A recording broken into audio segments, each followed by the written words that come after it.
Welcome to Good as Gold, the podcast where we share how Olympic dreams are actually human stories. I'm Sarah Hughes, Olympic champion in figure skating 2002 Salt Lake City, and your host for this journey behind the medal. I flipped it.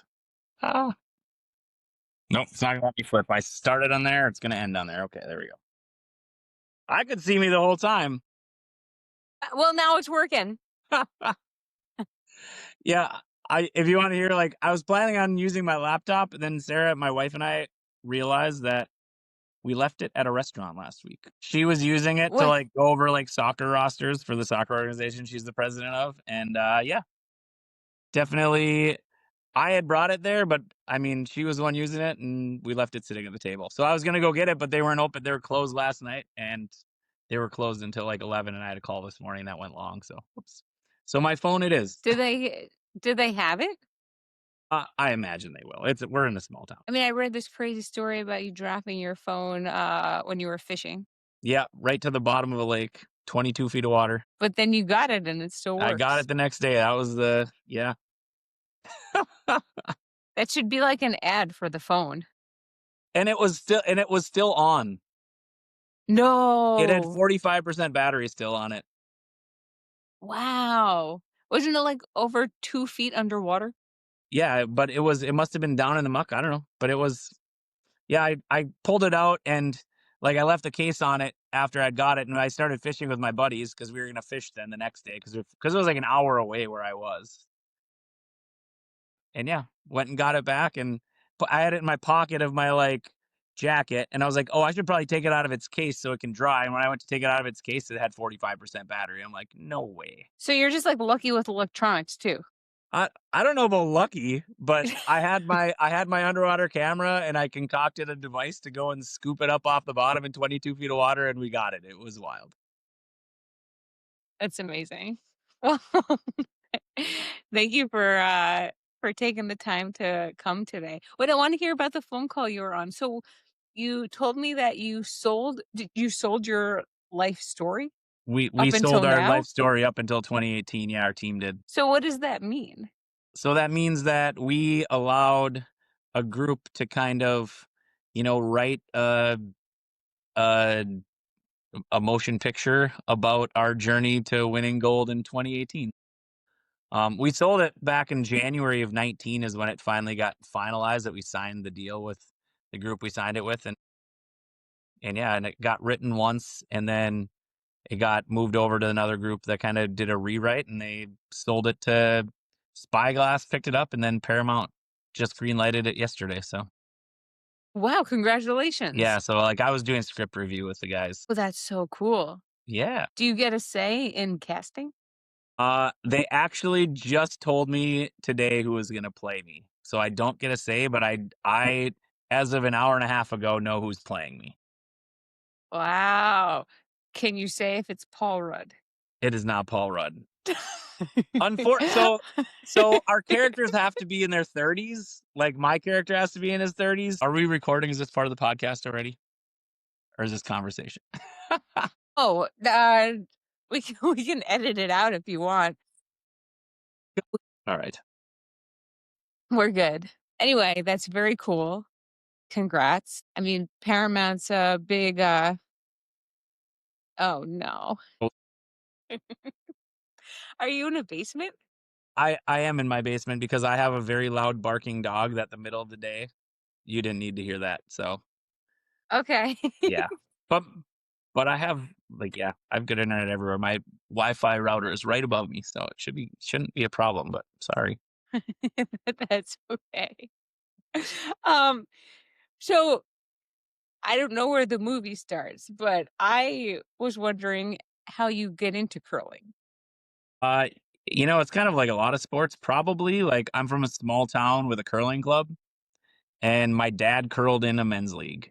So I remember from the time I was really little, on Thursday nights, if we didn't have anything else going on, my mom would, take me and maybe my sister, who was 4 years older than me, to the curling club, and she'd like to go watch my dad's games because she curled a little bit before I was born and then stopped when my sister and I were born.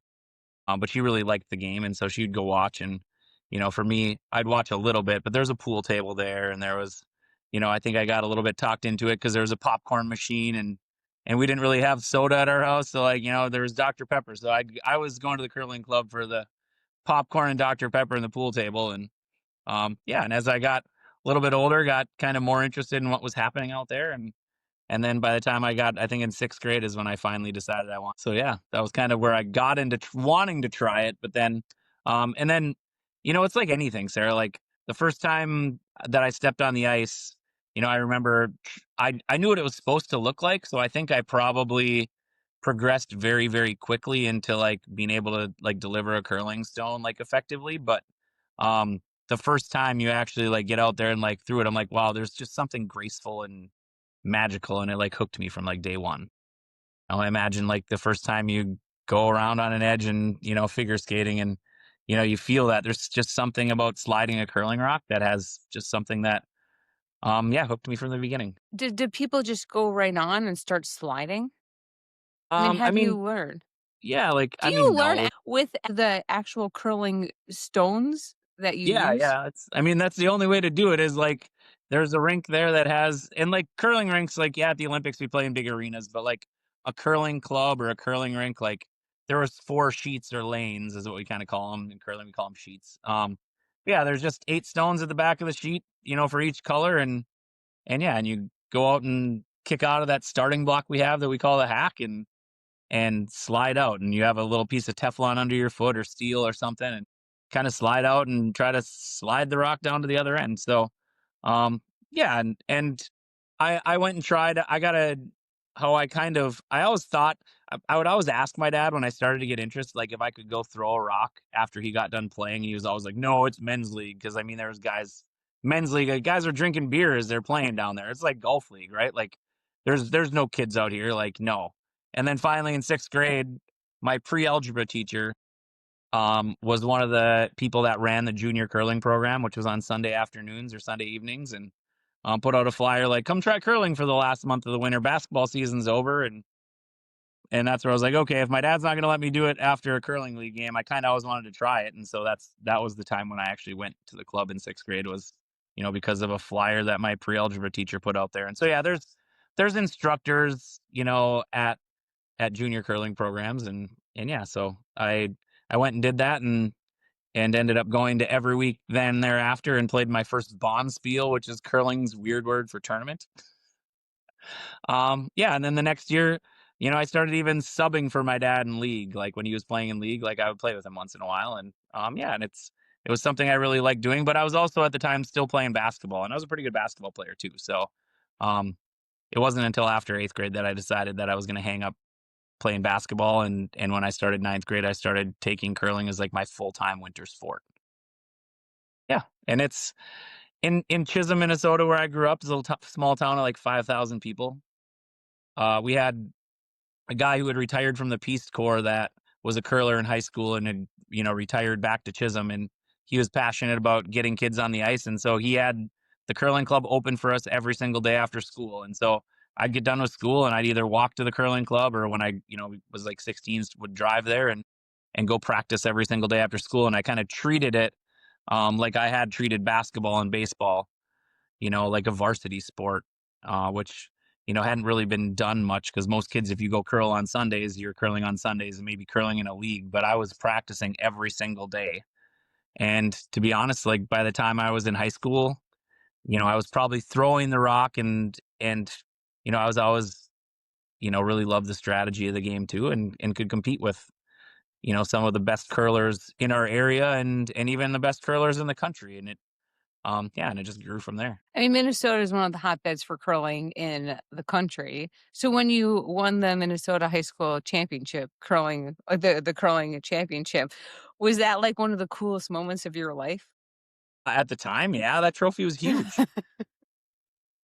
But it's funny because it wasn't a high school sport where you compete like, here this week you go play this team, you play this team. It was just one random tournament that was like the high school curling championship, but you had to be in high school age, because junior curling is probably like, I don't know where figure skating cuts off, but like junior curling is like 21 and under, whereas high school is, you had to be in high school. So, but yeah, winning that thing was definitely one of the, I think it was like my second or third Bonspiel win, and it was, a big one, and the trophy was huge, and it was, yeah, like anytime you win something when you're younger, you kind of prove to yourself, like, okay, I'm doing the right things or I'm taking the right steps and on the path maybe I want to be on if I want to take this further. And I think that was one of those steps where, okay, this is the path that I always, that I think I want to be on. And it was just, affirming that. So you were allowed to go to the curling club every day to practice?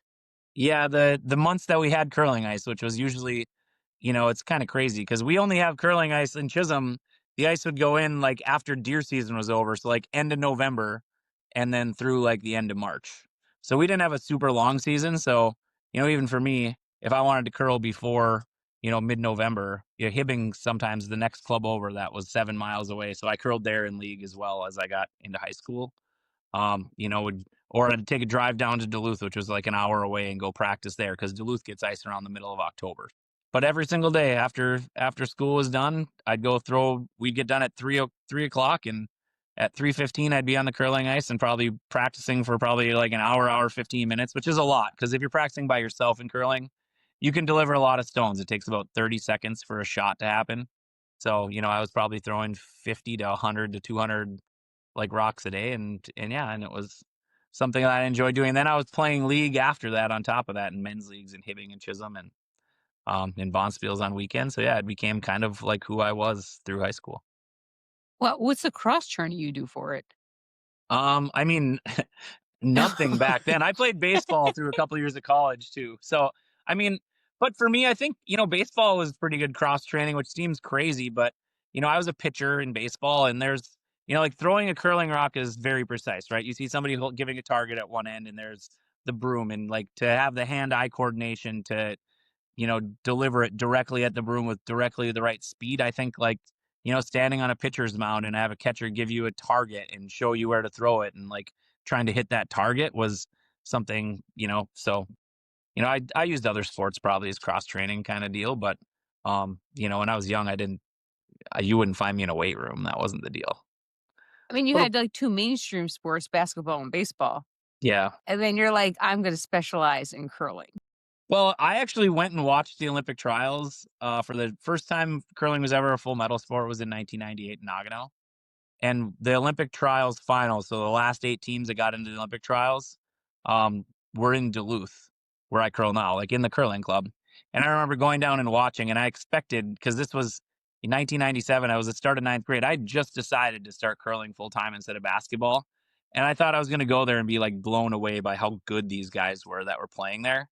And I remember being underwhelmed, and it wasn't because they weren't good, but it was like the level that I could throw the rock at already, and I hadn't even done it for an incredibly long amount of time, was not just didn't look that any different from what those guys were doing out there. And again, they were very, very good. Like all these guys were the top 8 teams in our country of, that had been around, but I thought I was gonna be super impressed. And I was like, wow, okay, that doesn't look I think maybe I could do this because that doesn't look that much different than what I'm doing. So that was the moment that you were like, I can go be a 5-time Olympian in this. Well, I don't know about At 5, least. but I thought I could be an Olympian.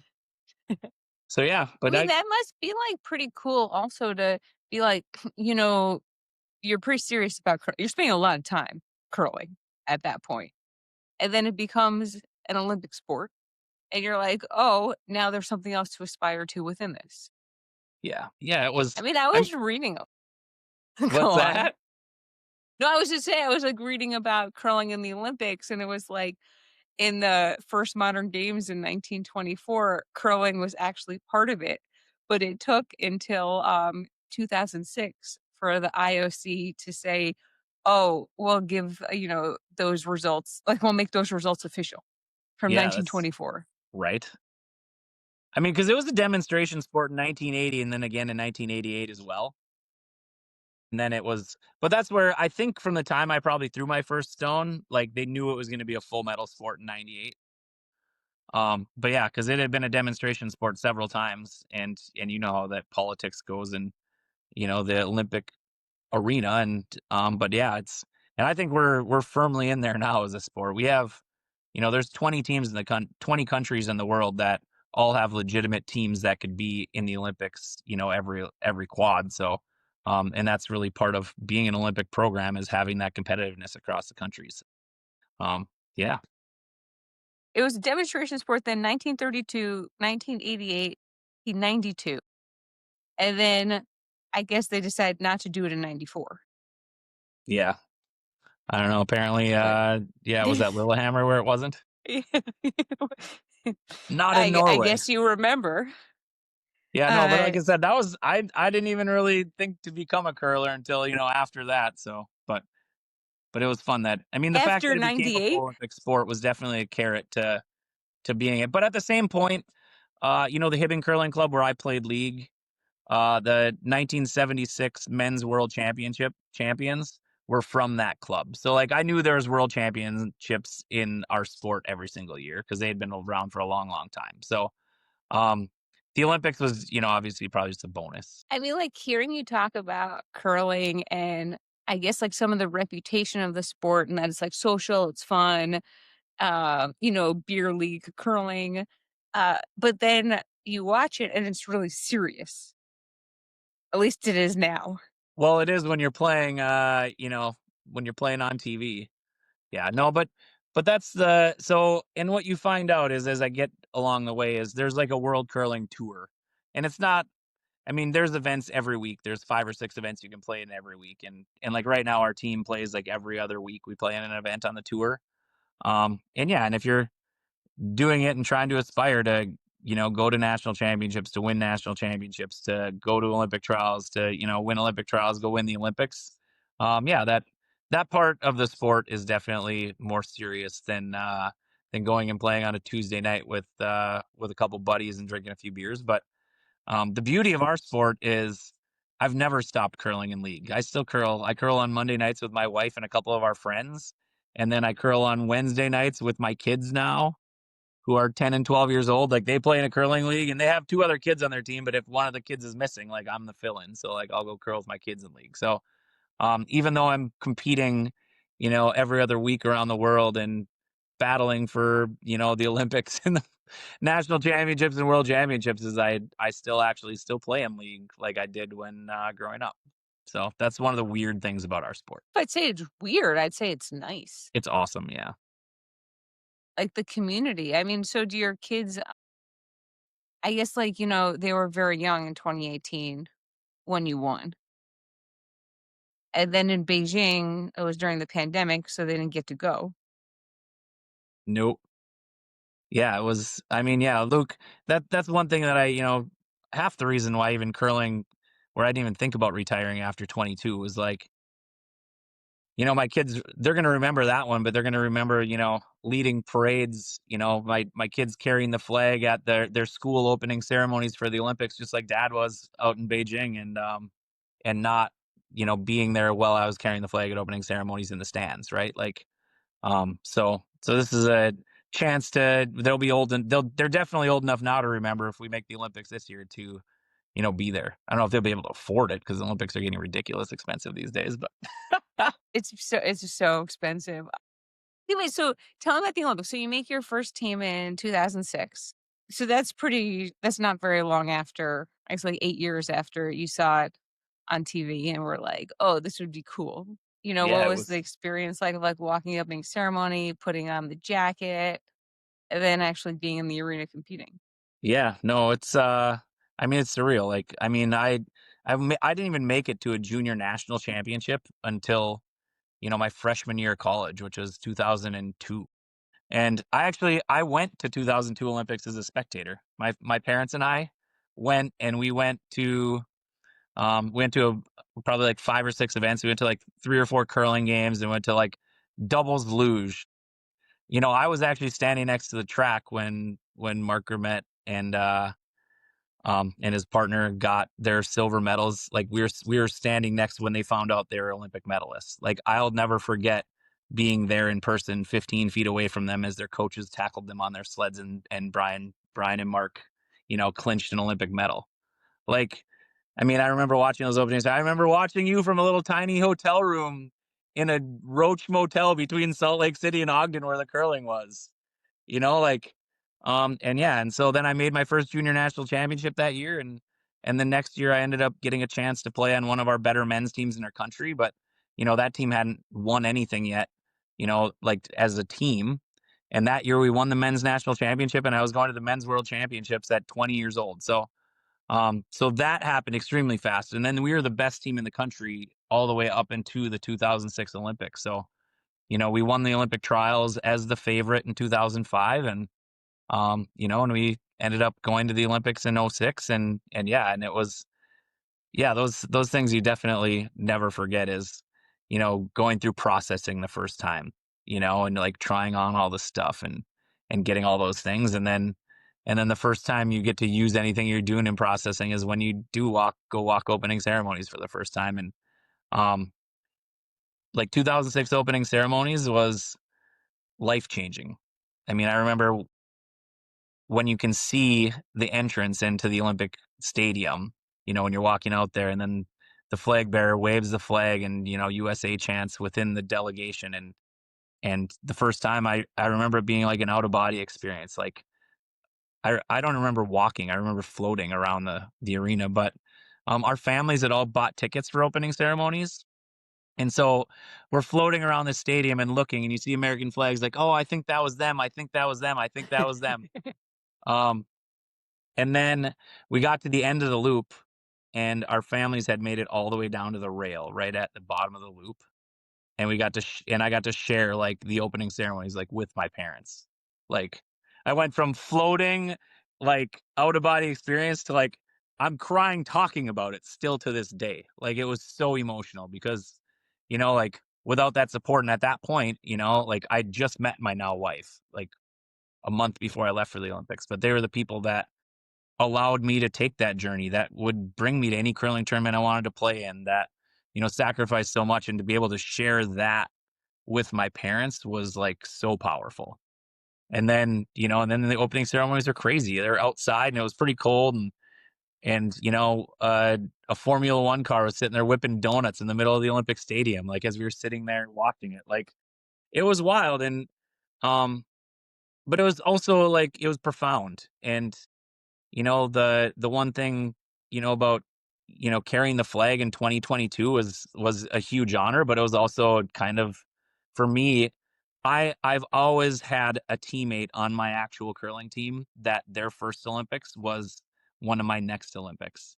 And I've always just taken in and relived my first walk around that opening stadium with my teammates that were making their first walk into an Olympic stadium, and all the other athletes in the delegation, that which ones are first timers when you walk into the stadium, because it's life changing. And yeah, and it was that moment of my life made me realize that it was something that that I was never going to take for granted, and that it was something I wanted to do. And then to go to that Olympics, and our team was not projected to win a medal. We weren't a favorite. It was a huge surprise. They said, yeah, the women's team can maybe medal, but the men's team has no chance. And there we were playing in the medal round of the Olympics. And then you lose the semifinal, and your dream of being an Olympic champion disappears. And then the next day you got to come play for an Olympic medal. So if you don't win that one, you're going home with fourth place and nothing, right? And I was just a 23-year-old kid that I was the person who made the speech to my team after the gold medal game, that like, we need to figure out how to pick this up, because I haven't worked to go home to not be an Olympic medalist. Like this is what we need to do. We need to figure out how to win that game tomorrow. Yeah, we all just had our dreams of being champions crushed, but like tomorrow is now the biggest day of our lives. And we did it. We went out and played an incredible bronze medal game, and yeah. And then, later the gold medal game got played later, and then yeah, Metals Plaza in Torino was something that was, yeah, out of this world too. There's just like the pomp and circumstance and the fireworks and laser light show and whatever, but it was also that same podium experience that is the reason why I'm still curling today. Um, we got our bronze medals, and I remember looking at that thing and being like, this is like the best day of my life. And I had set my goal to be an Olympic medalist based on one of our guys from our 1998 team. I remember him speaking to us when we were kids and saying, I set my goal to be an Olympian, and I truly believe if I set my goal to be an Olympic medalist, I'd be standing in front of you as an Olympic medalist, not just as an Olympian. And there I was on the podium, like, thank you, Mike Poplinski, who's now one of our national coaches, but for the juniors. But um, and then they gave us those bronze medals, and then they gave Finland the silver medals and gave Canada the gold medals. And they said, all right, everybody remove your caps for the playing of the national anthem of Canada. And it was like, oh, Canada. And seriously, 2 words is all it took to realize that, like, that wasn't my dream to be an Olympic medalist. Like, I didn't aim high enough. Like, I wanted to be on the top of the podium and singing our national anthem. And that was where I decided that my I was I recommitted to doing more than I had done at that point. And granted, I was super young, but like in curling, we have long careers, as you see, 5 Olympics. But yeah, that was one of those profound moments for me that I was and I'd be lying if I didn't tell you after that like moment of realization that I didn't party like a rock star, but you know that firsthand that I partied like a rock star that. Remember what happened at this Sports Illustrated party that you talk about? Well, I mean, it was like it was in the I Budweiser pyramid. Do you remember that giant translucent pyramid that Budweiser put up in Torino? well, I think it was like a joint party, right? It That it was was like like Sports Bud and Illustrated threw this Sports party at Illustrated. the Budweiser place.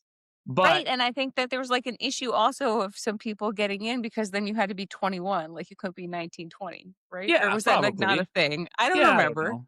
But I remember like from that night, what I remember is like definitely that like there was like hot tubs randomly in this side VIP area with like Italian models and stuff, and it was like weird. But then there was like a bar that had a spiral staircase and a VIP area like behind the bar. And my sister and brother-in-law were with me, and you were with there with somebody else, but you were like hanging out with us pretty much most of the night. But like I got you into the VIP area up above behind the bar. So like that's where I knew I made it. I'm like, I just got an Olympic champion into a VIP area that she wasn't gonna get into. You But know, we wore our medals all night. So we had our medals on at this party. And so it was like, yeah. And so people, yeah, no, people think like the Olympic parties are the best, and they used to be really, really extravagant. And I think that was the last time that Sports Illustrated spent a lot of money on an Olympics party. yeah, I mean there were some definite parties, like big extravagant parties in Vancouver as well. But Vancouver was definitely the last one that had like massive, but it was also in a downtown metro and you could kind of go anywhere. It wasn't like exclusive. We're like that Sports Illustrated party required a ticket, but luckily enough for us, like the ticket was the medal. So, like, yeah. I mean, I guess like if you're at an Olympics and just wearing your medal everywhere, that's kind of like a VVIP, very, Yeah, very yeah. important person. Yeah. I remember actually coming home and like I had some friends that like we went out to like the college bar because I'm still college age. Like I forewent my last year of college to go to the Olympics and then went back and finished the next year. But I remember bringing it like my friends. I was like, okay, we'll bring it out to the bars kind of thing, and I had it, and the bartender like hands me a drink, and he's like, you're not paying for a drink all night, but I never want to see that thing in here again. Like, all right. When was the last time you wore your bronze medal? Um, I I don't really wear either of my medals very often. I Okay. love letting other people wear them. Yeah, I couldn't honestly tell you. I probably threw it on for a picture or two. Like, we had a parade in Bemidji where Fenton and Polo were from after we got back, where I'm pretty sure we wore them like for the parade kind of through town. But yeah, I'm not.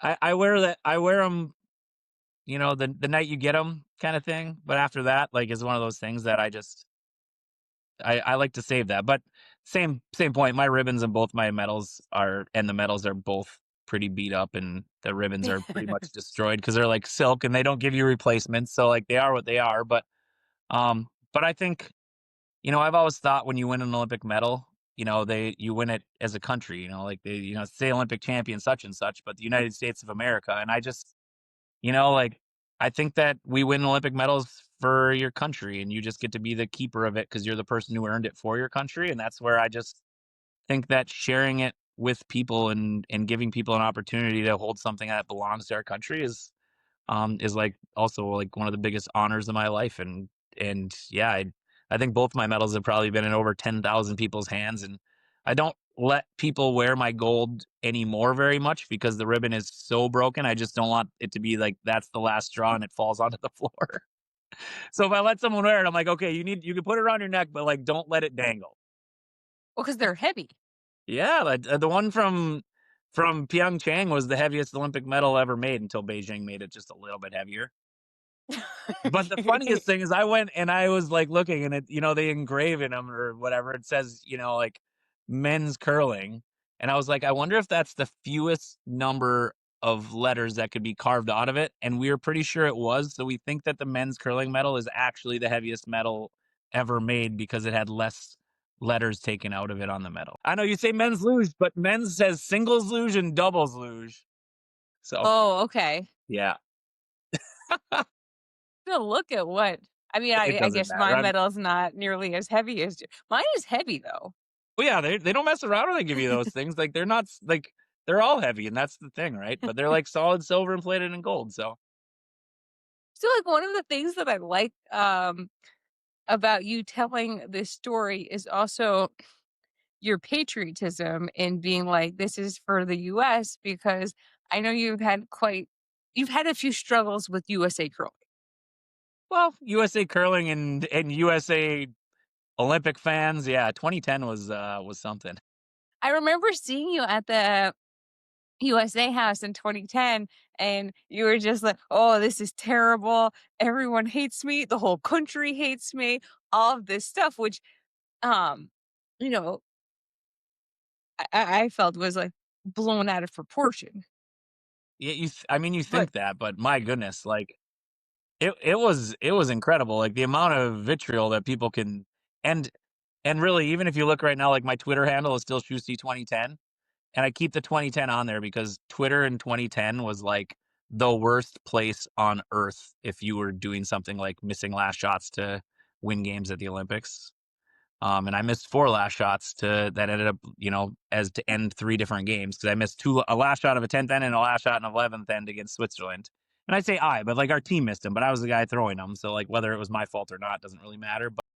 Um, yeah, it was so bad that I keep that 2010 on there to kind of remind myself that, social media, doesn't matter. Like I can't give it any weight to what other people are saying or spewing or whatever because it was so awful. And it ended up being in 2010, it's like a drug almost. Like once you start reading it, you can't stop and you're just like, "Oh my God, what else is being said? What else is being said? What else is being said?" And it was I mean, definitely a deep, deep, deep low point, in my sports career, maybe even in my life. It was awful.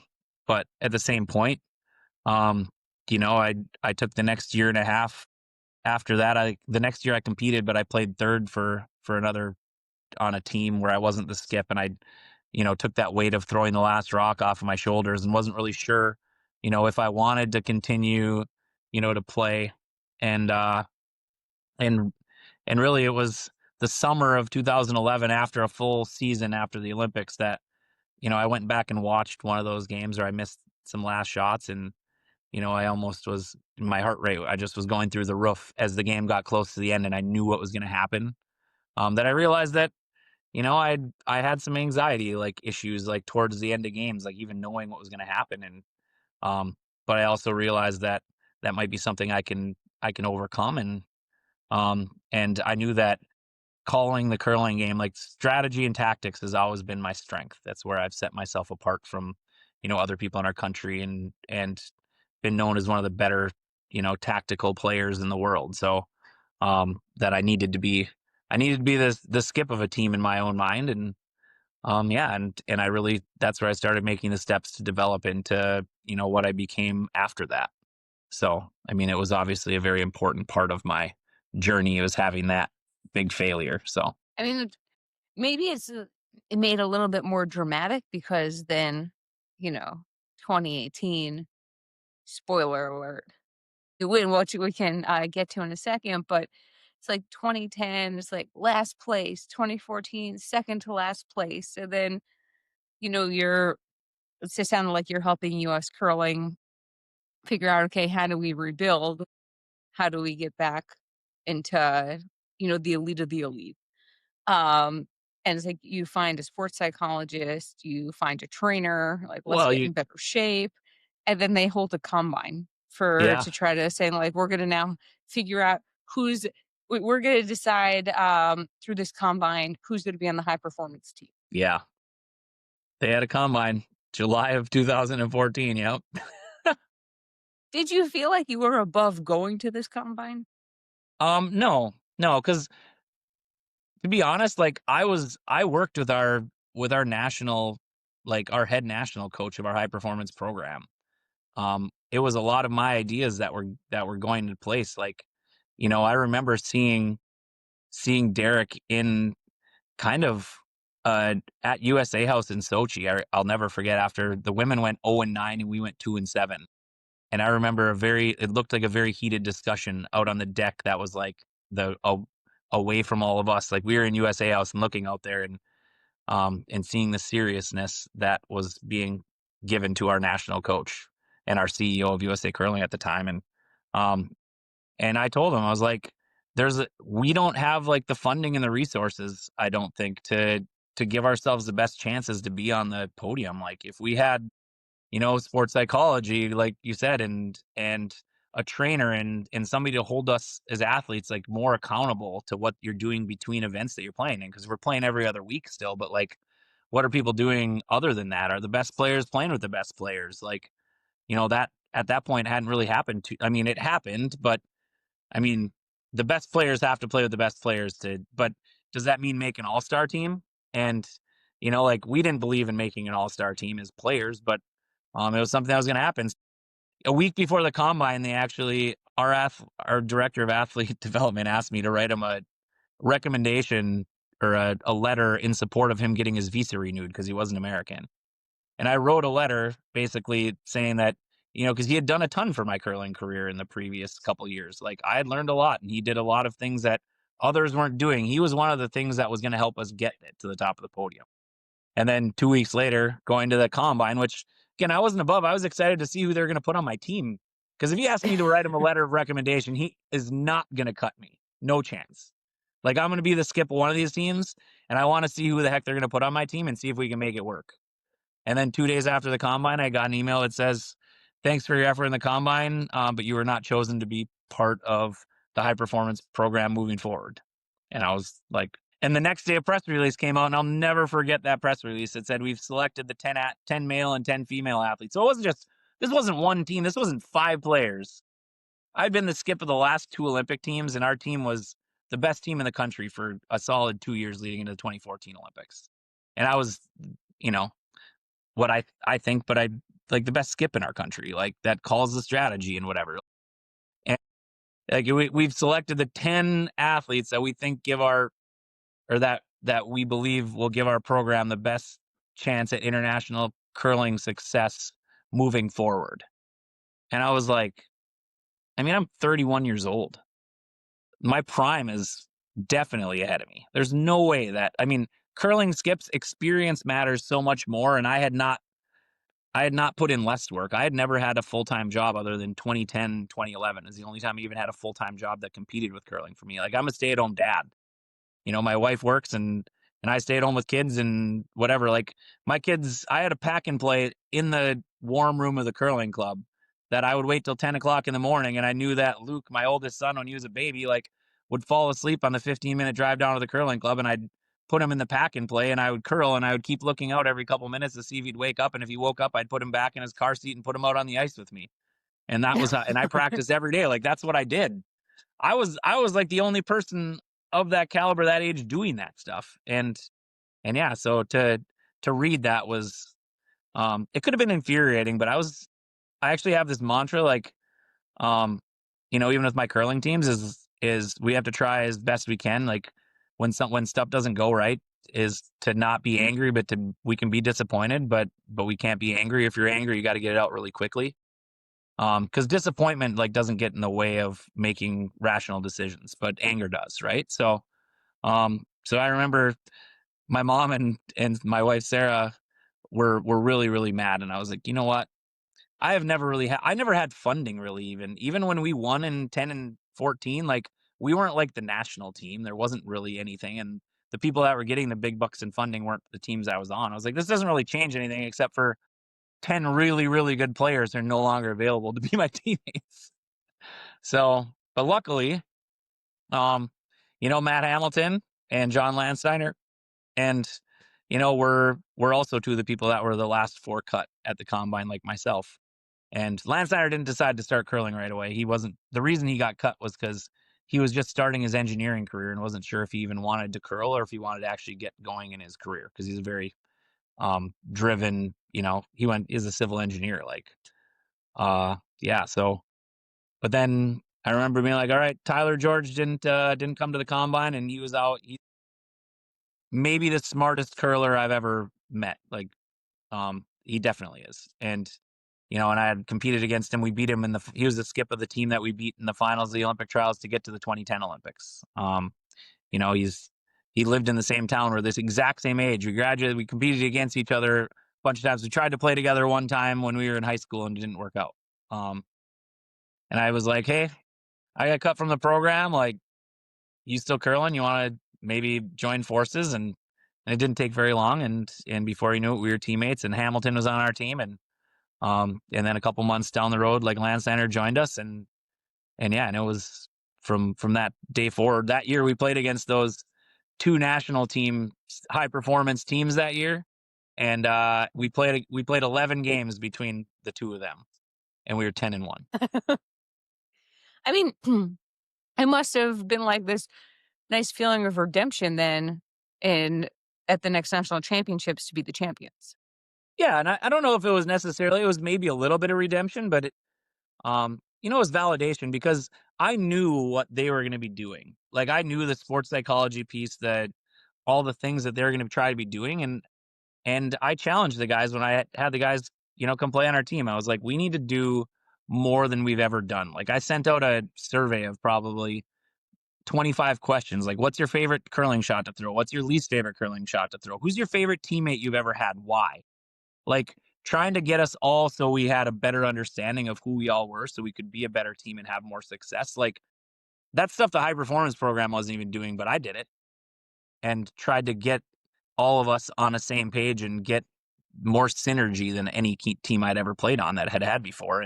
And my guys committed to that, and we did it. And yeah, and it was super validating and maybe a little redeeming, but I would say it was more validation than anything. And then the next year I had a combine again, and I'll never forget, in the interview they said, will you play with whoever we put on your team? And I told them, I was like, I would love to be part of the high performance program, but at the end of last season, when we went to the World Championships and we finished 5th, this didn't feel like the end of a season like it always does. This felt like the beginning of something. So you can take me with the rest of these guys, or I'm going to keep playing with them, and whether you want us to be on your team or not, your choice. How'd they respond?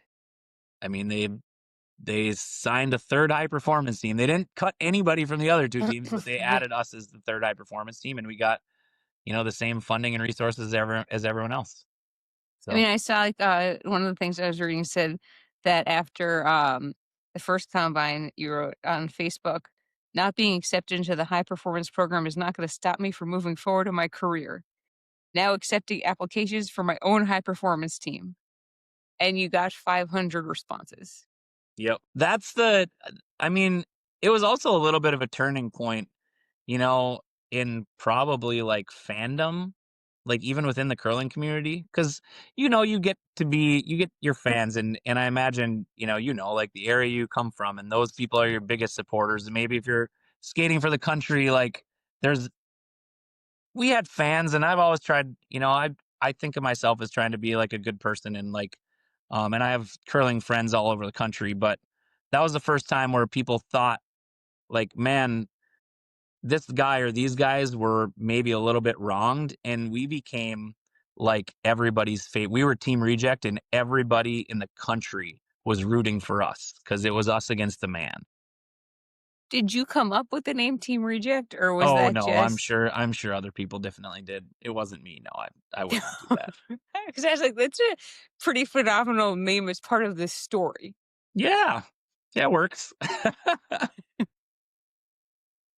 So So yeah, then it for was really fun to have and then to feel that support, and that support never went away even after we got back in the high performance program. I think there's people that are like, how could you do that? But like I said earlier, is I thought that we finally had something that was going to give us a chance to get on the right page to compete at the highest level in the world.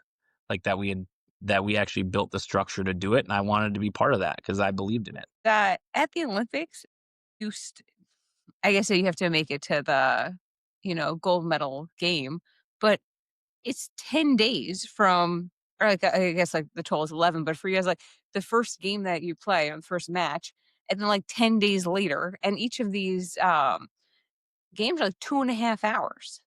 Like, how do you pace yourself for like a week and a half and these long periods of concentration during the games?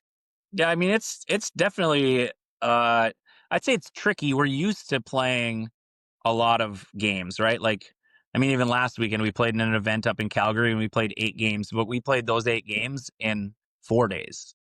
The actual trickier part rather than the high concentration is in the Olympics the round robin is 9 games spread out over like 7 days or 8 days even, which usually like if we're playing the world championships are 9 days long, but they're like you play the round robin portion is 12 games and you play that in like less number of days than you play 9 at the Olympics. There's so much downtime is actually the tricky part of the Olympics because you can actually because at the Olympics the draws for curling are always 9 a.m., 2 p.m., 7 p.m. Like that's the schedule for the day. And if you're the if and it goes men, women, men, women, men, women, right?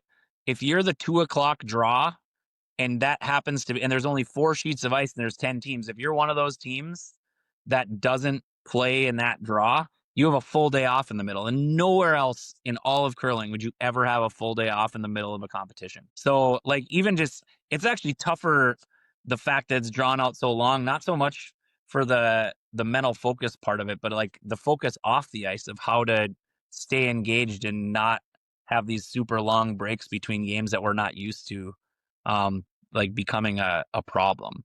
And then luckily the Olympics, there's plenty of distractions. Like you're watching other events and, hanging out in the dining hall and whatever. Like, for me, like one of those biggest things is going out and hanging out in the lounge, like the USA lounge, that they have like the breakfast foods and coffee and whatever and chatting with other athletes. I mean, I actually even I don't know if she'd ever like admit to it. No, I'm kidding. She would. But I had a really cool, profound conversation with Mariah Nagasu in 2018. I took a picture with her at closing ceremonies in 2010, and then I was at the media summit in Park City in 2017, and at nighttime, people were doing things, and I didn't have any media request kind of stuff.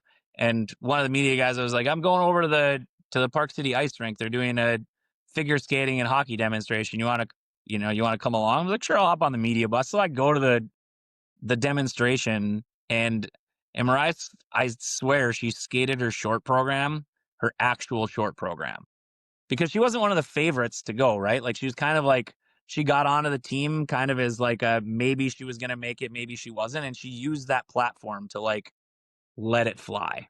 And it was so impressive.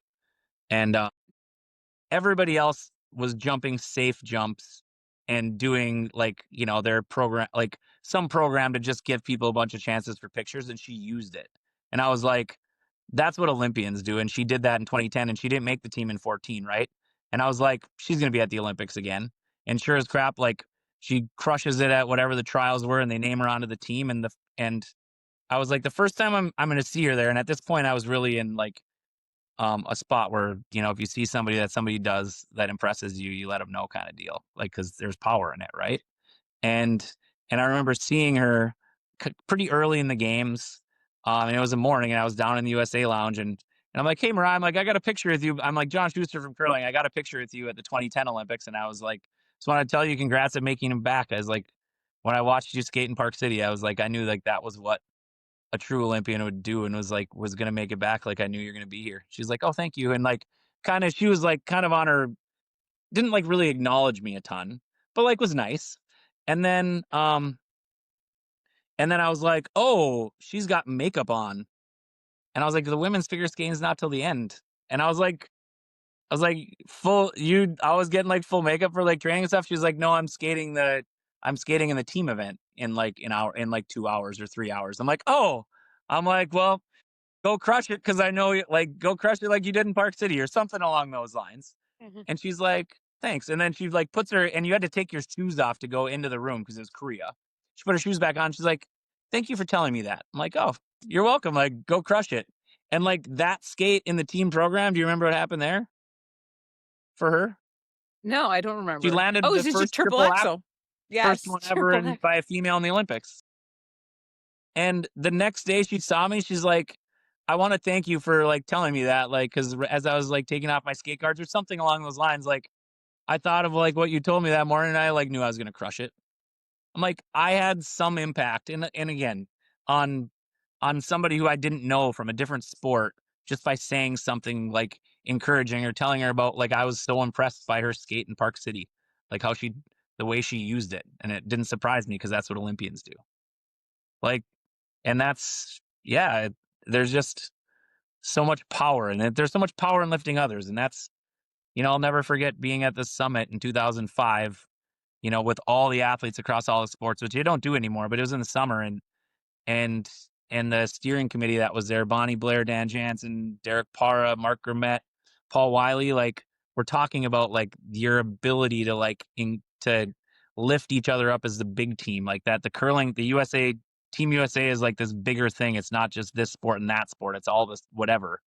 And like truly seeing stuff like that. And that happened, plenty of times in that game. Like, we played Canada in the semifinal game the same day that the U.S. women played the gold medal game in hockey against Canada, that monkey had been on their back since 2002, right? Like, and every time we walked by each other in the village, knowing we were each playing Canada, it was like it's gonna be a bad day to be Canada today. Like, yeah, it is. And then they went out and got it done, and then we went out and got it done. Like, yeah. So yeah, the Olympic Village is just, between games, like has a chance to be a powerful place, especially when you have athletes from the same, country doing things to, be one big team. And I think that, Team USA for a lot of years has been a great way has been a great resource to make sure that we all remember to do that. Yeah, I mean, I love seeing the athletes supporting other athletes. Do you get to go watch other I mean, because I guess now you're saying you have a lot of downtime Yeah, during right. the games, but you still have to keep your focus, like, you can't go wild and crazy. I guess Yeah, do in curlers in the 2022, we got middle to go of to way more competitions. events than ever before in 22 because there was no spectators and your credential got you into everything. Okay, Just get on a fair. bus. And so we went to like big air snowboarding was like in town. So like we went to that twice. Like I Well, went to that my looks first, so I'd cool never on been to a TV. figure skating competition. I got to go to, pairs figure skating. So I'd never actually been seen figure skating live at an Olympics because, like you might not know, but like as an athlete, if you're going to a different sport, you have to put your name in a lottery. And like for figure skating, they gave so little delegation tickets that your chance of getting them as an athlete were almost none. So that's where like Beijing was kind of cool because we had the opportunity to go see things that we never got the opportunity to see before. Are you looking on the bright side of things? Yeah. Glad that you got to glad you got to see. So wait, so 2018, I want to talk about your road to gold here. I am trying to, my phone is dying and I'm trying to figure out how to get this plug to stay plugged in. Like it's plugged in, but my phone, I need a new one. I have to Is push this the really same hard and then phone it has that to was at somehow the decide to stay. bottom of the lake? Yeah, this is not my bottom of the lake phone. I'm sorry, Sarah. Trying here. I got to try all these different plugs because only a couple of them will stay. But okay, this one might, come on now, don't tip. Maybe. The lightning bolt is still on there. I just didn't want this thing to die completely. Okay, sorry. Yay. We're going to check your editing skills, that's all. I don't know if Paramount's hiring me to be an editor anytime soon. Okay, so 2018, uh, not a super great start. You lost the first 4 of 6 No, games. no, no. We won our first game. You went her for okay, We did. so good start. It was the first time to be honest, in the Olympics since 2006 that we won our first game. So yeah, we beat Korea in the first game there. And then we went like win, loss, win, and then we lost 3 in a row. So then you're at a point where you have to win the next 3, and it's 3 of the top 4 teams in the world. What was your mindset? Well, Because now you're like redeemed in the eyes of. Sorry, I think probably to the whole country, you're still the face of curling because 2006, 2010, 2014, and Schuster's the main guy. yeah. You're the face that we see at the Olympics all the time now. So I think for the general public, you're our hope. But maybe for the curling world, they're thinking like, oh no, not again. No, I think the world was thinking, "Oh Okay. no, not again." But I think curling, it might have been a slip of what you're doing. But really though, like, we were 2-2 and heading into a really important day where we had, the 2 weakest teams we had left, which were not weak, but like Japan and Norway. And the Japanese team that was at the Olympics, like my lifetime record against them was like at this point like 8-1, and we went out and got like we got drilled. They killed us. We shook hands early, lost hard. Then we came out and played Norway, and they scratched the rocks, which makes them curl more aggressively and whatever before the game. But I had a very, very easy shot, like an open takeout, which is like to take it out for me, like is like 98% of the time, like that the rock will be gone out of the house when I go to throw it. For me to stay is probably like 90% of the time I'm going to stay and we're going to score 3 points. Um, and I let it go and it over curled and we flashed it, so we didn't hit the rock and we only got 1 point instead of 3. And my life changed in my walk back because it was right before the 5th end break. It was in the 5th end. And I had a shaker cup as what I was using for a water bottle that didn't have any logos on it or whatever. And I grabbed it at the beginning of the 5th end break and I took a drink and I put it down and I was like so mad at what just happened. I talked about the anger thing, but like I closed the lid to the shaker cup, and with shaker cups, a lot of times you have to like press them hard to get them. And I was like, and I slammed my hand on the top of it to shut it, and the bottom of this plastic thing busted out, and my half of my water bottle I had ended up on my pants. And I walked to the bench and I said, Phil, who is our coach, Phil Drobnik, I need your pants. And so we went to the locker room and I wore his pants for the second half of the Norway game, and we went on to lose the game anyways. But and it was like that night that I walked across the Olympic Park, which my family had, the bus that they're taking back to get to their bus station to get to their Airbnb that they're at. And basically was like, I can't believe this is like happening like again. Like I was so dominant in Olympic trials to that point as a player, to have that failure at the Olympics just didn't make sense because it wasn't like the competition was any harder at the Olympics other than a few teams. So I was trying to figure out like what it was, and my wife's like, you got to be the skip that got your team here then, that won the Olympic trials. Like, well, our team got it. She's like, yeah, what position you play, dummy? I'm like, skip. She's like, yeah, we'll be the skip that got your team to the trials. Like, doesn't seem that difficult to me. I'm like, but it really was, like when I handed off, I was, carrying one of my kids and the other one was, in a stroller. And when I went walking back across, and I was like, did the water bottle incident get caught on TV? Like, I didn't know if I was going to be a meme. Like, was this going to be what was the biggest story of my Olympics? Was a water bottle bursting on my pants and me soaking myself with water and losing 2 games and whatever. And I was like, it's so dumb. Like, this isn't like my story, like that I have been working at. Like, I was like, and I sat on a grassy knoll, I swear to God, outside of the curling rink in Pyeongchang, and it was lit up, and there was the logo of the curling rink was on the outside in Pyeongchang, and looked up there and just was like, I'm going to give my kids the last 3 games of the round robin, because we weren't even sure if we'd get in the medal round because we would have needed a bunch of help to even give us a chance. And I was like, well, I'm going to give my kids 3 games because I've never given them one as a skip that they could ever like go show their kids or grandkids someday. Like the only ones that I'd be having success at in the Olympics were when I was the lead on our team in 2006, which they didn't even show, my shots during the game. So So yeah, and I woke up the next morning and saw Dan Jansen's story was on there and on a Facebook thing that was on, and I clicked on it and was reminded that he had massive failures at the Olympics until the day he didn't, when he, went and broke the world record and won gold in an event that wasn't even his best event, in his last event at the Olympics after being having this massive failure and crazy heartache, with his sister and whatever. Um, and I was like, I can rewrite this story for me if I could just go out and be the skip that got my team here. And I just made a promise in our pregame meeting that we have every game before we play that I was going to be the best teammate I've ever been, the best skip I've ever been for our team. And I challenged my teammates to do the same. And when we played Canada, as a country, we had never beat Canada at the Olympics in men's curling prior to that day.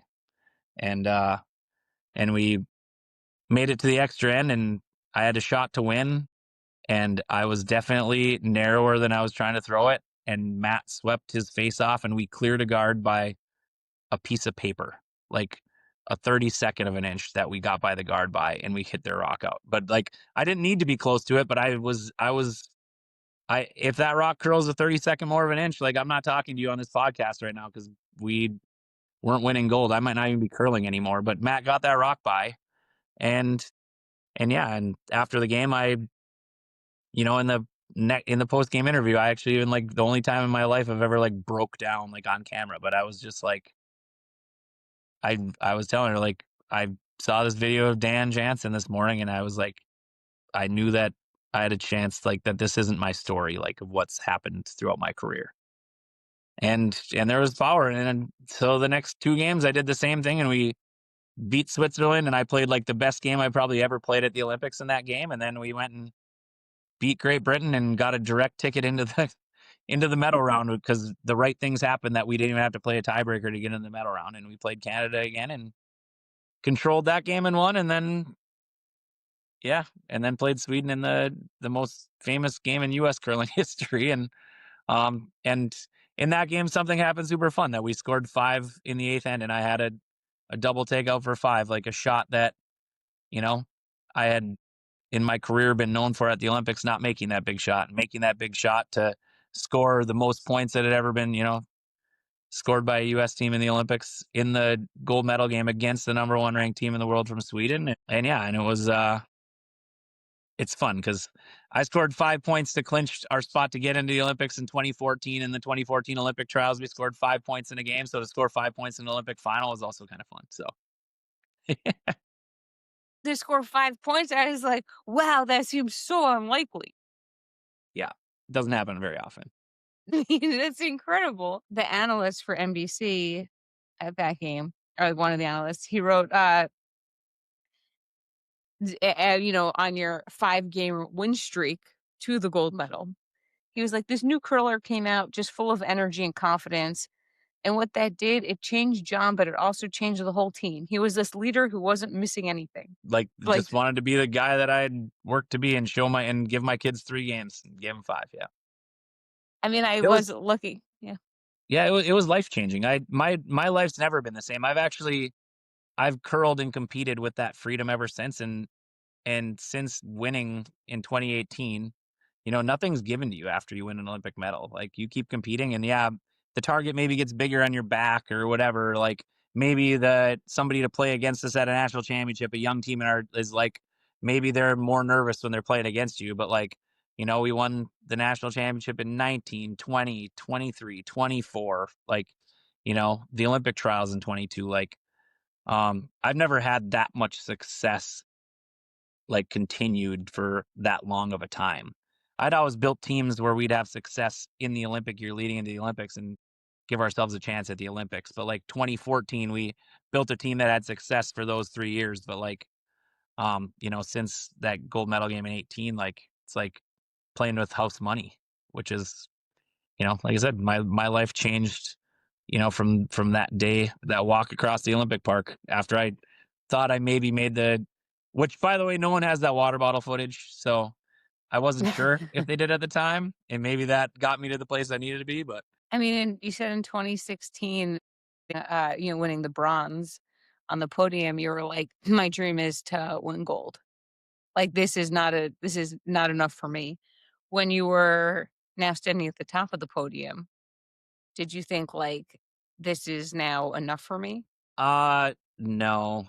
I mean, it was the most validating moment of my life probably, but also to, like, have that success and to, like, get there was, like, also no emotion. So, like, I never thought I would stand on the top of an Olympic podium and look respectable. I thought I would be this I'm a crier. I've never watched a US person get a gold medal and not cried during the national anthem, but there was not a tear in any of my eyes. I couldn't have faked one because I was so disconnected emotionally away from what it meant because it meant so much to me that was part of what was getting in my way at the Olympics as well, is because it meant so much that I couldn't perform when it mattered as well. So I remember feeling it. When the shot hit and we scored the 5 and we basically clinched the game was like, wow, this is what it feels like. But standing on top of the podium was just a crazy proud moment and validating, I'd think, of the choice that I made. Um, but I mean, it's also like in curling when you work to get to the top and now you're technically at the top, like to just like walk away like Tyler did for my team, like I couldn't have imagined doing that because I was the best I'd ever been. And so to like leave when you're the best you've ever been when you've worked to get there seems like crazy. As as again, like somebody who like I'm not physically gonna lose it. Like I actually think even right now, like I might be the best I've ever been today still. Like better than I was in 18. Um, but but yeah, so like on the top of the podium, like it was more of a like a validation thing, but it was also sort of disappointing because I wanted to be able to have that emotion. Like, like you almost feel like you're cheated from it, like when that was the case. But in order to get there, like that's what the sacrifice was. And you know what? I think the sacrifice is probably worth it. I mean, your teammates were emotional. Yeah, Matt cried. Right? I'm still not sure it was real, but hey. Well, there's a picture, wiping his eye. Yeah. Yeah, maybe it was real. I'll give him the benefit of the doubt. He's still my teammate. I'll give him the benefit of the doubt. The Um, other crazy thing is yeah. we did not even have our medals on. They gave us the women's medals. What? Yeah, so like my Olympic gold medal is probably one of the only gold medals in the history of the Olympics that has never been worn on the top Wait, why did they give you someone else's because gold medal? they delivered the medals, the gold, silvers, and bronzes to the venue, and they apparently whoever it was like put a bunch of women's medals because they were maybe mixed together and they didn't separate them out. So everybody on our team except for polo had a women's medal because there's actually a picture where you can see a Swiss guy and me looking at our medals on the podium before they played the national anthem because the alternate on the Swiss team with this bronze medal, they got the women's bronze medals as well. So he's like, "Did you get the men's curling medal? Because we have the women's curling medals over here." I'm like, no, mine definitely says women's curling." So did you have to give them back after? Right after we got off, like they had ours and they handed us ours and we put ours on and put theirs on. So like my gold medal's never been worn on the top of a podium. Nor has Tyler's, nor has Matt's, nor has Landsteiner's. Only Joe Polo's. We had one men's medal, only Joe though.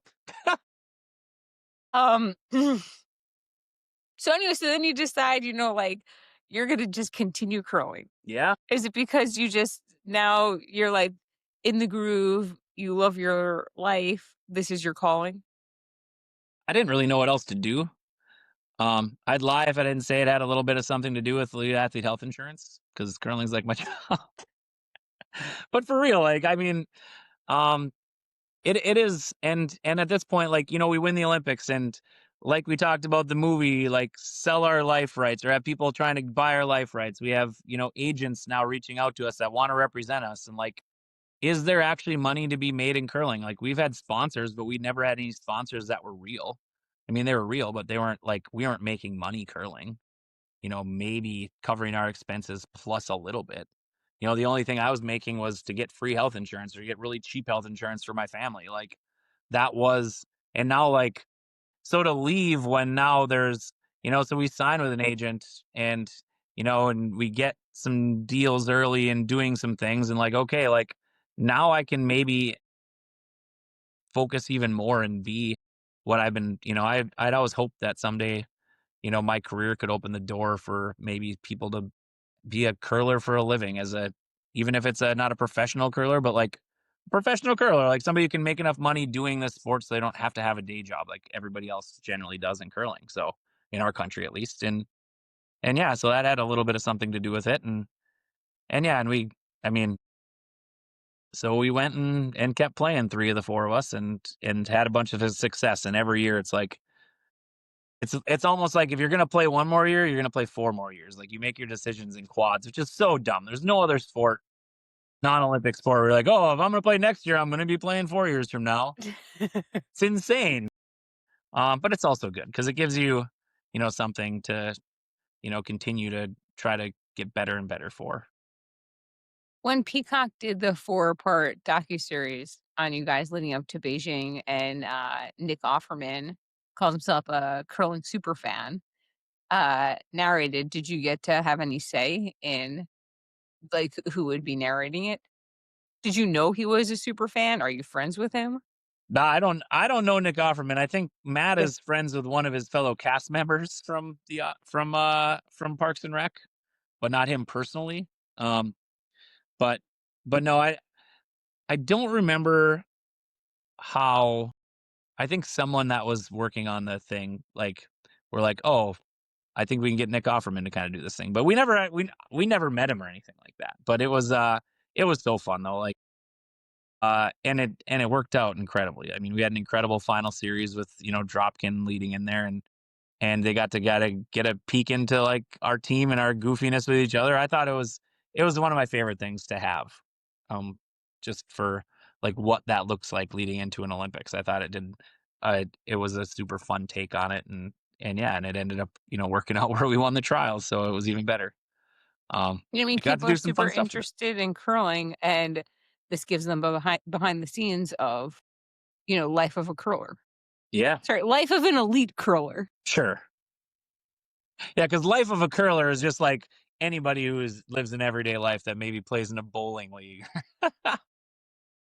or a When you beach got the volleyball league. keys to, Duluth and Superior, did you find out if they open anything? I don't know that why do you have a key to a city? Does it open something? Yeah, I have keys, they don't open anything. Okay, well then I'm gonna assume mine don't either. I thought that maybe maybe it was different. Um, okay, so, let me see, I don't wanna keep you too much longer, we're almost done here. I had a question about the stones. Sure. This is more of a logistical question because the stones, like, I was reading how they're made and the granite and how, Olympic specifications are very exact to what you can use, but they're like $500 to $600 a stone. So do you have your own set of stones? Do you travel with them? Do you travel with backup sets? I mean, this is like a $10,000, Yeah, no, piece you of play with luggage that you're taking. no, they weigh 42 pounds too. So like each one of those is like the max amount of luggage you could carry. So no, you don't you play with the stones that are at the place that you go to play with. So you don't carry your own stones. You bring your own brooms, your own shoes, whatever, but like the stones are already there. And so like when we play on sheet B with yellow, that's just a set. So like somebody else plays with those. Like if Canada plays with yellow on the sheet before we play with them, they play with the same stones that we play the next game with, kind of thing. So, um, but they come from one place in the world, the Ailsa Craig Island off the coast of Scotland, which now they're not even mining any more granite. So like curling's in this place where there's currently not any new curling stones being manufactured. So it's also a little bit tricky because they do wear out like over time. So that's one of the hurdles curling has ahead of it here in the upcoming like probably 20 or 30 years is to like if they're gonna allow like because there's only one granite in the world that's like pure enough to not like crack or fracture when it hits. And that's like the place they found it. So um but yeah, you don't bring them along, but that's where like an alternate on a curling team. So like Joe Polo was our alternate in 18 and at nighttime they actually have night practice and like they'll go and throw each one of the stones and try to throw them exactly the same because they're identical in theory, but if one glides a little further or one curls a little harder or one runs straighter than like what the average is, like by knowing that, you like arrange which order you throw them based on like how your team thinks they run. So yeah, but it's interesting. But I don't have curling stones that I travel with, but I do own a bunch of old curling stones that came from a barn in North Dakota. I mean, they look so cool. Like I was thinking of getting like little, um, like putting up some sporting equipment behind me, and I was like, I should get a curling stone. And then Well, I I saw that they're like not super cheap. yeah, they're not, but like I said, I think I bought 42 of them that were old, like they had been sitting on the floor of this barn in North Dakota for like 40 years. And I think there's 42, and I got them for cheaper than 500 bucks a piece. You mentioned earlier that one of the countries like scratches their Well, no, stones. like so So what? when you're playing, like, so the stone actually travels on a little surface that's like concave. It's like only like that, like 5 millimeters, like a half a centimeter wide or less, that the rock actually travels across the ice on, and it's a circle. Well, as they get played with and played, that part starts to buff out, and so like the rocks won't curve as hard. And so usually in the middle of a competition, the ice makers would be like, "Okay, we're scratching the stones, quote unquote, like tonight." But they did it in the middle of the day, like after the morning game. They did it before the women played, or maybe after the women's. I think it was before the women played. And so they take a sheet of very, very coarse sandpaper, and they like do a push and a pull and whatever, and like actually rough up that surface that it travels on. And then their stones will like curl harder again. And so like they call it like texturing of the stones or scratching them. And that was something that they tell you they're going to do it, and they do it, but then it changes how the stone, maybe it, and sometimes it doesn't change much. But sometimes it does. And in the 2018 Olympics, that particular night, it was much, much different than it was for every other game. And that's legal Well, in it's curling? the head ice makers that are making the ice for the entire thing are the guys who make that call and do it. So they scratch every single rock in the entire place. So Okay. it's not legal. It's like part of the process. Okay, got it. Got it. Um, w one more curling question, 2 more curling questions, and then I'll play, like, a short game. So, uh, why are the Olympic trials a year before the Olympics? The thought behind that is, because we're kind of a fringe sport with limited resources, and like, like USA curling doesn't have, it never has really been a robust, like wealthy NGB.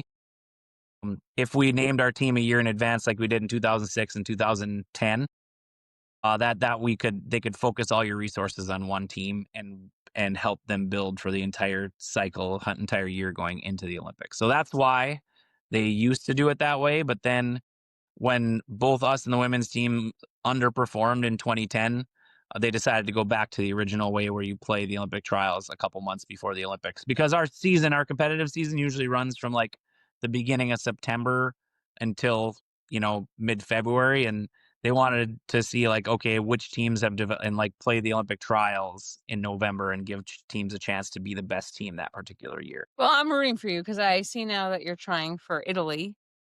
Go Yeah, back. we're in Yeah. the final Olympic trials, which there's 4 teams. But then if we win that, we have to go qualify through an Olympic qualifying event, because we didn't directly qualify as a country for the Olympics. Yeah, but that would be so exciting to get 6 Olympic teams, and this time you can bring your kids Yeah, who are, like, a great age for to really, enjoy and understand what's going on. yeah.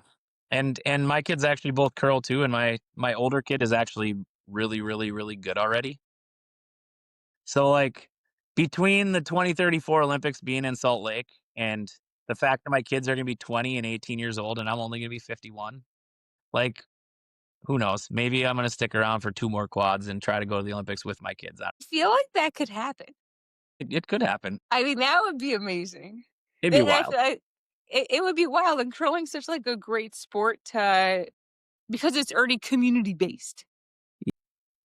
Yeah, although I mean, I would say it's possible, but like there are some right now. There's more kids working harder than they've ever worked, kind of thing. Like it wouldn't just take me to be like that. Like my kids would have to decide that they wanted to dedicate their, you know, high school life and early young life like into competitive curling for that to be a possibility. Like I wouldn't just be able to be like, oh, okay, I'm gonna take my kids and whatever. So like we'll see. We'll see if my kids, if they decide to go that route, then maybe you'll see me trying to do something crazy in 2034. But it's a I long mean, way. right? You said that you think that you're a better curler now than you've ever been. Has the rest of the world, to the countries that are serious about curling and have curling programs, are they also putting more resources into improving their teams? Yeah, I mean, right now, probably almost every team in the top 10 in the world would have been the favorite going to every Olympics prior to 2018 or even 2022. Like the top teams are better than the top teams have ever been. It's yeah, the entire world has gotten better.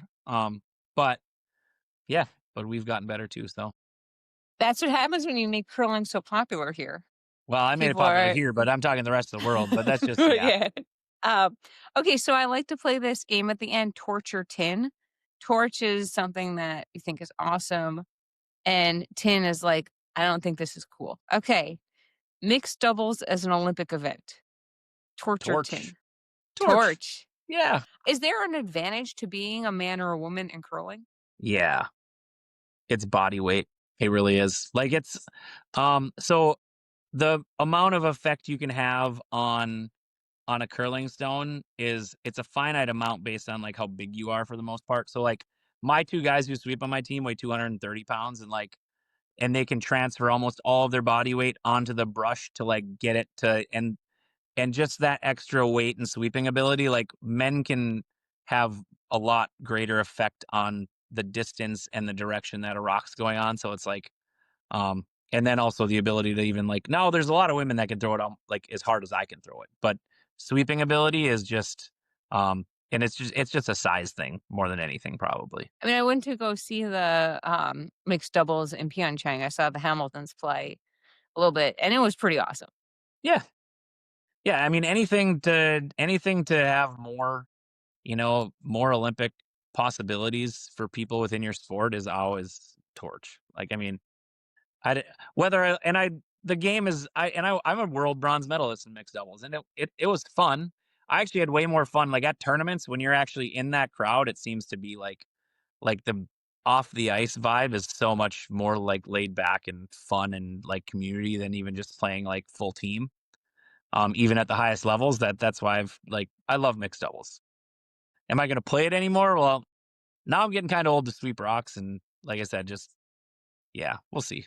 I'm not necessarily planning on playing mixed doubles, but if the right opportunity came along, maybe. You gotta preserve some stuff for the 2034 curling being called chess on ice. Torch or Tin?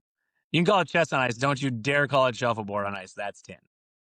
More sports should have an equivalent to the broom stacking tradition after games. Torch. You're asking easy Torch. ones today. Yeah, Yeah. that's what I was thinking. Like, yeah, sure. Um, Olympic curlers being mic'd up live for every shot. Torch. They It's would have tricky. your water bottle footage. Yeah, no, it's tricky, but that also is I think why our sport has had the longevity and like where we're getting to is because no other sports have that access to the personality of the people playing. Because you want to have it because we're also the best commentators because we're talking about the game and talking about the strategy, but then people really can connect with you on an emotional level that other sports just don't have the ability to provide the access because of whether it be whatever's happening out there. And yeah, sometimes it's 10 when things aren't going right and you just want to drop an F-bomb or something, but like uh but it really has I think it's really endeared curling to a wider audience because people really do feel like they can connect with the personalities out there. Owning a football club, as some Americans call it, soccer. Yeah. Uh 10 So wait, so you've been co-owner of this team for a year and a half now? at 2 years, yeah. Almost 2 years? Yeah.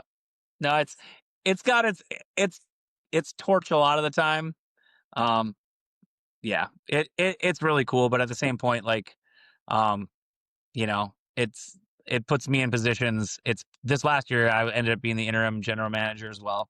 And it just put me in positions where I had to choose between, whether it be like going to a kid's sporting event or having to like go to a kid's sporting event and rush to do this and do that.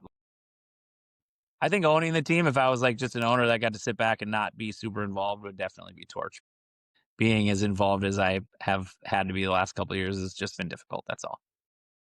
Okay, and that's understandable. It was super fun. We made it all the way to the national semifinals in NPSL, not this past season, but in 2024, and that was torch for sure. So I'm not gonna. It's torch most days. Yeah, I don't know. I would have thought like I want to own a sports team. Yeah, it's there's just more to it than anybody would probably understand. Yeah, So. I haven't looked that far into it. It was just that was just like a first for the right reaction. price. I'll sell it to you. You can own my soccer. Kidding. Yeah, I don't want to be missing after school activities though. Well, you have a few years from that, don't you? Yeah, I do. The name The Rejects. It's probably torch, but Well, but like again, we embraced it. So that's like the opposite of the docuseries, which was called American Rock Stars. American Rock Stars, yes. Which is an awesome name. Yeah. No, you know what though? The one time in my life that I was felt not taken enthusiastically on your side. no, it was like I've only felt like a rock star one time in my life. I threw a stone at the NHL outdoor game at the Naval Academy Stadium in Annapolis right after the Olympics, and we were in our Olympic gear. And when we were walking through to like go down like through the concourse to go back toward like the ice rink to like throw our thing, like we got mobbed, and someone's like, "That's Team Schuster. They're like the Beatles of the Olympics." So yeah, I'll take American Rock Stars. That was a good title.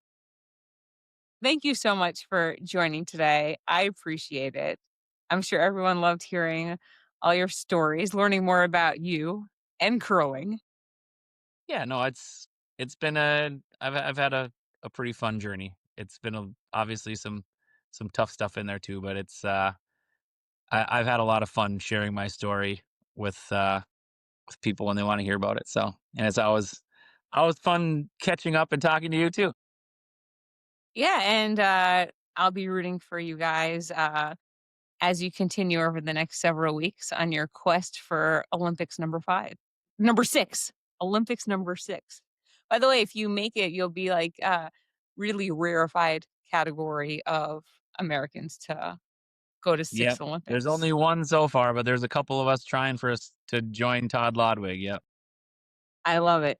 I mean, it's inspirational for people like me who, can see the longevity of the careers and also the arc. Yeah. Yeah. It's, I'm looking at it like you too, like, right? Like done competing after the Olympics kind of thing. Like it's also heartbreaking because, I just know how much like, yeah, it's a lot of work, but like how much joy like competition brings to like top level people. And that's where like, honestly, a lot of days you just remind yourself like how lucky you are to be able to have the opportunity to play a sport where you can compete for such a long time. Like, cause again, you look at sports like figure skating where there's just not that opportunity to have a crazy longevity of a career. So pretty fortunate. I have to, unfortunately, I have to go now. Yeah. Technical difficulties early. No, amazing. This has been awesome. And I so appreciate your time today. Of course. Good luck with everything. I look forward to watching, and everybody who I've told that you're doing this thing is super, super excited to when they start coming out. So. Oh, great. We'll start releasing them. Okay, terrific. Bye. Make sure to subscribe, leave a review, and join us on this journey.